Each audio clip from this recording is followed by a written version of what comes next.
Baik, sebelumnya, Assalamualaikum warahmatullahi wabarakatuh. Perkenalkan, nama saya Puji Setialestari. Saya dari kelas 2A dengan nomor NPM 1910631081. Pada kesempatan kali ini, saya akan mempresentasikan apa itu proses morfofonemik. Apa itu proses morfofonemik? Proses morfofonemik merupakan proses pembentukan kata yang terjadi akibat perubahan-perubahan fonem yang timbul sebagai akibat pertemuan morfem satu dan morfem yang lain. Misalnya, proses yang terjadi akibat pertemuan morfem men dan morfem pen. Dengan bentuk dasarnya, morfem n pada kedua morfem itu berubah menjadi m, n, eng, dan ny, sehingga morfem men berubah menjadi mem, men, meny, dan meng, serta pen berubah menjadi pem, pen, peny, dan peng. Lalu, adapun kaidah-kaidah perubahan fonem yang kalau kata dasarnya yang terpenting yang dapat kita ikuti. Pertama, itu ada fonem n pada morfem men dan pen itu akan berubah menjadi m. Sekali lagi, saya ulangi, fonem n pada morfem men dan pen akan berubah menjadi m. Pada kata dasar yang berawalan fonem P, B, dan F. Pada kata dasar yang berawalan fonem P, B, dan F. Sebagai contoh, saya akan mencontohkan misalnya fonem men bertemu dengan kata pakai. Fonem men bertemu dengan kata pakai akan berubah menjadi memakai. Akan berubah menjadi memakai. Selanjutnya, morfem pen bertemu dengan pangkas. Morfem pen bertemu dengan pangkas akan berubah menjadi pemangkas. Pemangkas. Selanjutnya, morfem men bertemu dengan fasilitasi. Morfem men bertemu dengan fasilitasi akan berubah menjadi memfasilitasi. Memfasilitasi. Selanjutnya pun ada morfem men bertemu dengan besar. Morfem men bertemu dengan besar dengan awalan kata huruf B akan berubah menjadi membesar. Morfem men bertemu dengan besar akan berubah menjadi membesar. Selanjutnya ada pen bertemu dengan bunuh. Morfem pen bertemu dengan bunuh dengan awalan kata B. Pen bertemu dengan bunuh akan menjadi pembunuh. Pembunuh. Yang kedua yaitu fonem n pada morfem men dan pen berubah menjadi fonem en. Berubah menjadi fonem en. Apabila bentuk dasar kata yang mengikuti berawal dengan fonem T, D, dan S, fonem S khusus bagi beberapa bentuk dasar yang berasal dari bahasa asing yang masih mempertahankan keasingannya. Sebagai contoh, men bertemu dengan tolak akan berubah menjadi menolak.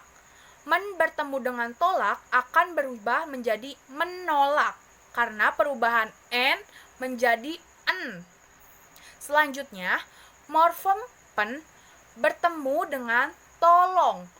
Pen bertemu dengan tolong akan berubah menjadi penolong. Penolong. Ada pula morfem men bertemu dengan awalan kata dasar yaitu huruf D seperti men bertemu dengan dasar. Dasar akan menjadi mendasar. Mendasar. Ada pula morfem pen bertemu dengan durhaka akan menjadi pendurhaka. Pendurhaka. Sedangkan jika bertemu dengan awalan huruf S, men, contohnya Men bertemu dengan survei, itu akan menjadi ny. Jadi menyurvei. Selanjutnya, morfem pen bertemu dengan survei akan menjadi penyurpai. Ada catatan, bentuk kata yang terkonstruksi dengan cara penggabungan men dengan morfem dasar yang berawal huruf P, S, K, dan T ternyata tidak semuanya bisa diluluhkan. Hal ini karena tidak mencerminkan faktor keberterimaan atau kelaziman. Jadi tidak semua bentuk kata P, S, K, T itu bisa dirubah, bisa dimasukkan menjadi morfem men dan pen. Selanjutnya, yang ketiga yaitu fonem n pada morfem men dan fen berubah menjadi eng.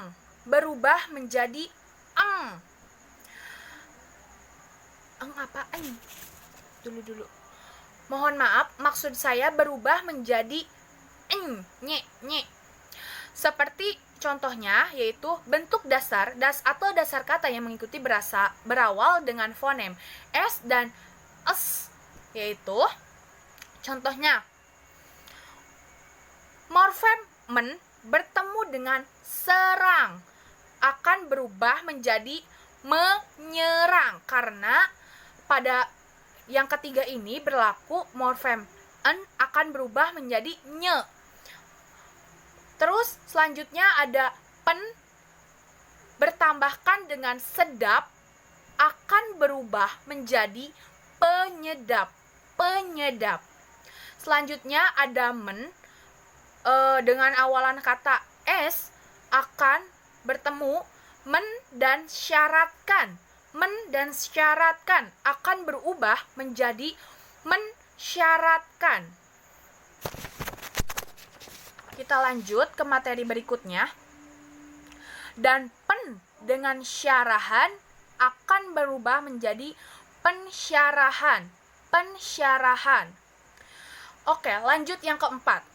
Di sini ada fonem n pada morfem men dan pen berubah menjadi eng apabila bentuk dasar atau dasar kata yang diikuti berfonem awal g, h, k, x dan vokal, berarti a, i, u, e, o. Contoh, men bertambah gempur akan menjadi menggempur. Men bertambah gempur akan menjadi menggempur karena perubahan morfem n menjadi eng. Selanjutnya, pen bertambah gulungan menjadi penggulungan. Dan ada juga men bertambah hias menjadi menghias. Ada pula men bertambah dengan hubung menjadi. Selanjutnya ada pen bertambah dengan kata awalan atau bentuk dasar k seperti penkecoh akan berubah menjadi pengecoh. Lanjut, ada men bertambah dengan awalan k hatamkan akan berubah menjadi menghatamkan. Selanjutnya pen ditambah dengan hianat akan menjadi pengkhianat. Ada pula men bertambah dengan adu akan berubah menjadi mengadu. Dan juga ada ya, contohnya kata dasar dalam vokal men bertambah dengan edarkan akan berubah menjadi mengedarkan, dan men bertambah intip akan berubah menjadi mengintip. Selanjutnya ada pen bertambah ucap akan berubah menjadi pengucap, dan pen bertambah ubah akan menjadi pengubah. Selain perubahan fonem, perubahan morfem ber dan morfem per yaitu berubah menjadi fonem l. Sebagai akibat pertemuan morfem tersebut dengan bentuk dasar kata atau morfem ajar dalam bahasa Indonesia, perubahan tidak produktif. Contohnya, bertambah ajar jadi belajar. Bertambah ajar menjadi pelajar. Tadi sudah saya jelaskan tentang hakikat morfofonemik. Sekarang saya akan jelaskan jenis proses morfofonemik. Proses morfofonemik dalam bahasa Indonesia dapat terjadi melalui 4 macam, yaitu perubahan fonem, peluluhan fonem, dan penambahan fonem dan penggeseran fonem. Yang pertama, proses perubahan fonem. Proses perubahan fonem misalnya terjadi sebagai akibat pertemuan morfem man, pen dalam bentuk dasarnya.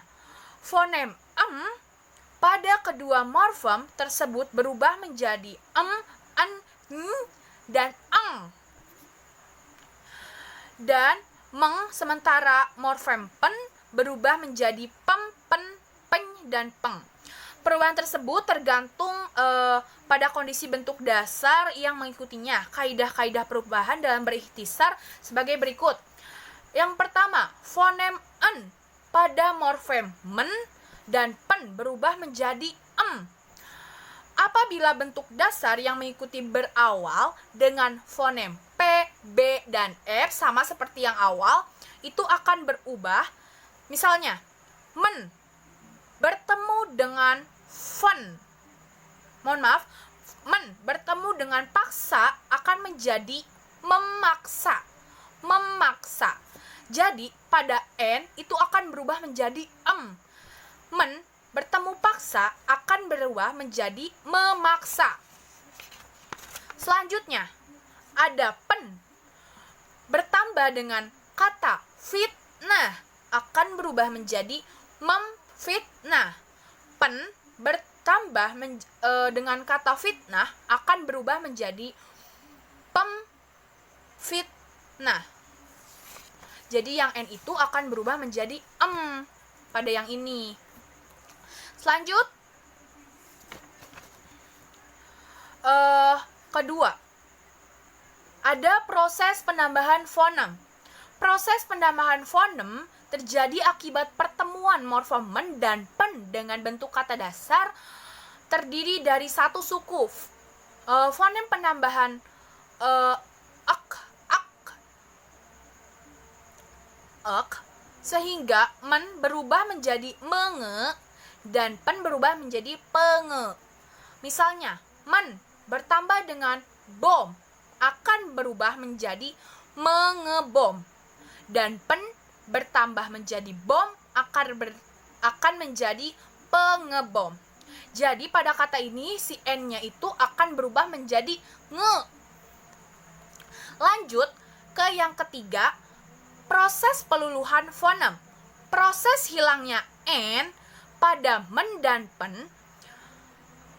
terjadi sebagai akibat pertemuan morfem men dan pen dengan bentuk dasar yang berawal L, R, Y, W, dan nasal.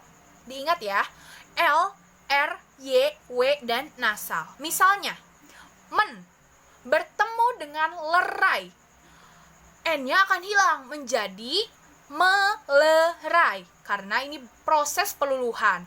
Selanjutnya ada men bertemu dengan yakinkan, akan menjadi meyakinkan karena N-nya hilang. Dan pen bertambah dengan ramal akan berubah menjadi peramal, N-nya hilang. Dan pen bertambah dengan nyanyi akan berubah menjadi penyanyi. Kan pen bertambah nyanyi akan berubah menjadi penyanyi. Fonem R pada morfem ber, per, dan ter hilang sebagai akibat pertemuan morfem-morfem itu berawal dengan fonem R dan bentuk dasar yang suku pertamanya berakhiran dengan R.